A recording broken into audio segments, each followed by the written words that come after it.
Hello everyone! I'm Roan Celis Capistrano of 1 Million Club. Kung bago ka pa lang sa channel ko, make sure to subscribe and hit the notification bell para lagi kang updated. Ayan. So, ito yung pangatlong concept, no, yung tinatawag na solid financial foundation. Sa bahay kasi, no, kung titignan natin, no, of course, no, makikita natin yung bahay kung matibay.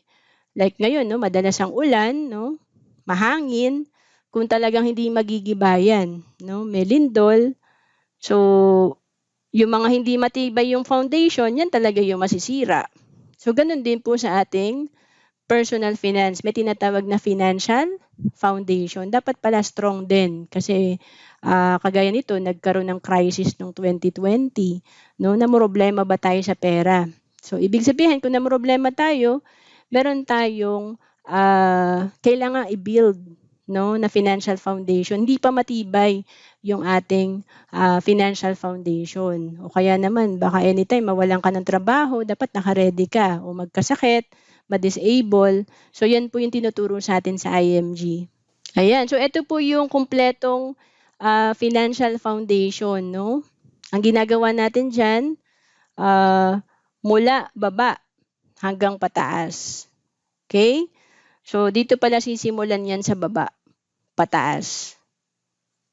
Pakitype nga po, solid.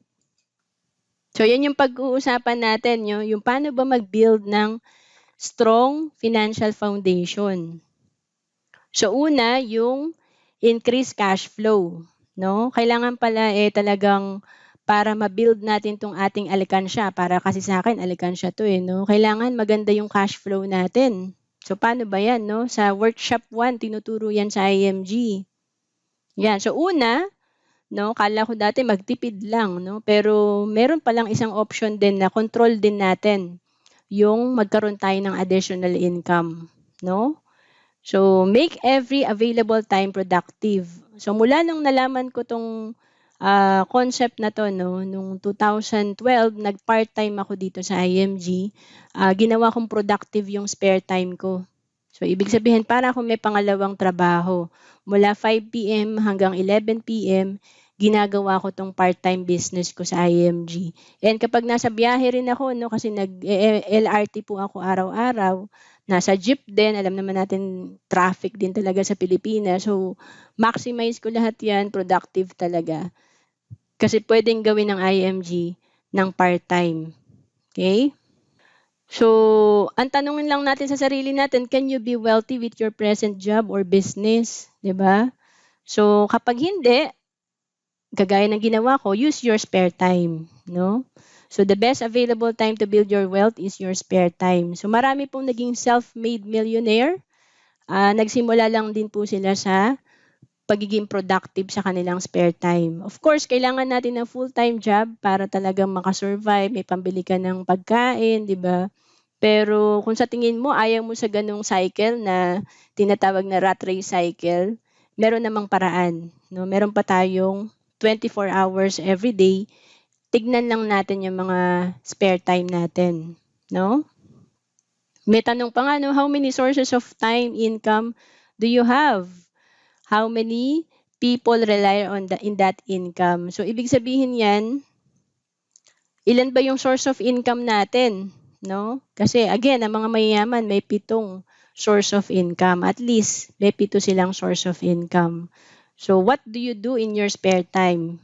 Make money or spend money? Yan. So, ginagawa ko dati, pagka weekend, yan, pasyal lang sa mall. Good luck naman. Spend money ako. 'Di ba? So, ginawa ko, tinigil ko yon.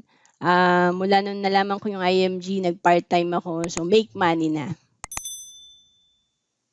And yung pangalawang way to increase our cash flow is para mas malaki maipon natin, kailangan i-check natin yung mga gastos natin. No? May mga maliliit dyan na bagay na pinagkakagastosan natin na pagka kinumpute natin per year, ang laki pala niya. No? So, for example na lang po itong pagbili-bili natin ng tubig, pag lumalabas tayo, di ba, magkano po yan, pag sa mall ka, 20 pesos, 30 pesos, so soft drinks, no? So may sample dito, ang cost niyan 1.5 na pala, umaabot sa isang buwan, which is times 12 mo, 18,000 na pala sa soft drinks pa lang, sa tubig pa lang, 'di ba? So pwede palang maging 1.5 million yan after 20 years kung natuto tayo mag-invest, 'di ba? So ito po yung sinasabi na maliliit na bagay pero pagka kinompute mo, no, sa isang taon, malaki din pala yung maiipon mo, no? So kaya sabi, classify your needs and wants. So again, wag tayong matutulog ngayong araw na to hangga't di natin na-check or na-audit ang sarili natin kung saan tayo guilty dito kasi diyan pala natin kukunin yung ating pang-invest.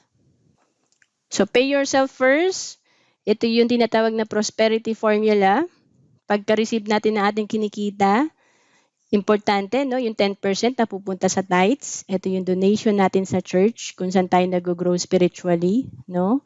And 20%, no, tinatabi natin, savings natin. And yung 70% na natira, yan yung pinagkakasya natin sa mga needs natin, sa lifestyle natin kung may sumobra pa, no? So, napaka-importante po talaga na ma-apply natin to, no? Kahit magsimula lang tayo sa 10%, no, na ipon.